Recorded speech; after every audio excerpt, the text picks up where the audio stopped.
People, hello, how are we? Hopefully we're all doing well. I'm Tom, here again in a different car. It's late at night, so I'm using these lights. Not ideal. I'm very sorry. I'm really trying to work on it. It's just it's proving more difficult than I'd like it to be, but I suppose that's life. I'd like to sort it, get a microphone, as I said before. What next for Filip Hrgovic? Well, there's a few options. So he's coming off the back of a loss to Daniel Dubois. There's not a lot of shame in that, because Daniel Dubois has proven to be clearly quite a game contender, and I think he's really coming into his own. He's really finding his stride as of recent. I think it's fair to say. Look, he lost to Joyce, he quit, and then he went on to rebuild, fight Usyk, and he quit. And now he's rebuilding again, and he's fought Filip Hrgovic and he's beat him. Now Filip Hrgovic is actually a lot younger than I thought. I thought he was like 34 to 37. He's 31. It's the same age as Parker. So he can come back 100%. I mean, AJ's done it. Parker's done it. Dubois, a bit older, but I mean, look at the likes of Usyk, Wilder, Fury. They're all a bit older now. I mean, even AJ's kind of in amongst that bracket. So there's time for him to come back, and I think he will. Will he get another chance at the title? Yeah, I think, look, if he can rebuild strongly and well, then when the likes of Wilder, Fury and Usyk retire, well, suddenly you've got an empty landscape that needs filling, and someone like a Hrgovic or a Dubois can step straight back into that, and we could even see a Hrgovic Dubois 2 in the future down the line. But for the immediate future, I think now we can look at two careers here. AJ and Wilder, they both suffered losses at similar times, as in maybe not ages, but similar chronologically, similar times. They suffered losses, one to Usyk, one to Fury. Now look at where they are now. Wilder is washed and retired.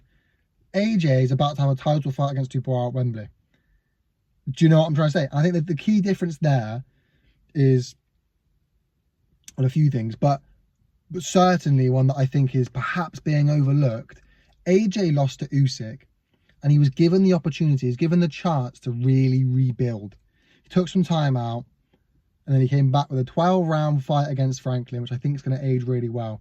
I mean, look at someone like Wilder, who lost, and look how he's been performing since his loss, awfully. Whereas look at how AJ performed, and it wasn't great, but he got the win, and that's what the whole point of a rebuild is. He went in there against somebody who wasn't all the way down the rung, but wasn't a top 10, probably not a top 20 heavyweight, in the likes of Franklin. And he won. He won a 12-round decision, unanimous. He won comfortably. Okay, he didn't put Franklin in any trouble, but he won a 12-round. He got some rounds under the belt on a 12-round unanimous decision, which he comfortably won. Didn't look at in danger out of his depth at any point. And I think that will age well, getting those 12 rounds banked and a bit of confidence back. Then he steps in to fight Robert Helenius, opponent of Wilder. And, that was a late replacement, because it's supposed to be Dillian White 2, a fight I was really looking forward to seeing. Obviously, we know what happened there. And so Helenius steps in to fill the plate, and it takes him a few hours to figure him out, and he gets the knockout a bit later. And people, it's a bit tentative perhaps, but he got the knockout, even if it was a bit later on down the line. So then we move forward, and he fights Otto Wallin. And that again is one that, look, he's not a top level opponent, but he's one that Fury struggled with. He's one that's got a bit of pull around him, even though it wasn't necessarily justified just because he cut Fury. And then he knocks it away. Makes him quit after 5 on his stool. Then he moves in to fight Ngannou, who again, look, let's not pretend he was a world beater, because he wasn't, but he did cause Fury some trouble, so he steps in there. And you can see a steady progression there. And now he's going to fight Dubois, who again is a game opponent, will be a good fight, and we'll see how he fares there. I think he wins, but we'll see how he fares there. Versus Wilder, loses to Fury, takes way too long out the ring, comes back for 1 round against Helenius and knocks him out in like 3 minutes, and then he goes and fights Parker Zhang. There was no rebuild there. There was years and years out the ring, 1 round back, And that was it. There was no rebuild. Now, I think it probably was because poor management. I think Wilder's been managed very well throughout his career to have what he had around him, the kind of belief that people had in him and how good he was. But that was very poor management, I think. You look at how AJ was managed and he was given that chance to rebuild, and look at him versus Wilder just thrown in, here you go. Take years out. 1 round, we'll stick you with Parker. Pardon me. And that's poor from Wilder's team.